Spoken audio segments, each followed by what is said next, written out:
একটা সৎ এবং স্বচ্ছ লোক।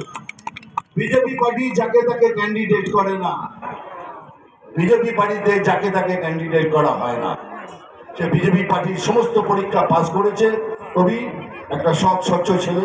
এবার বলুন, আমাদের অপোজিশনে যে পার্টি আছে সেটা দুর্নীতিগ্রস্ত পার্টি কিনা? হ্যাঁ কিনা? বালি চুরি করে, গরু চুরি করে, রেশন চুরি করে, বিদ্যা পর্যন্ত চুরি করে।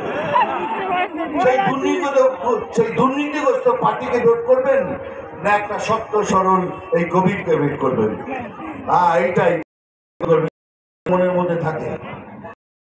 5 মিনিট ভাববেন, এটা ভবিষ্যৎ দাদা আপনাদের। আর যারা নতুন ভোটার হয়েছে তাদের বলছি, ভেবে চিন্তে ভোট করবে, মিথ্যেতে যাবে না।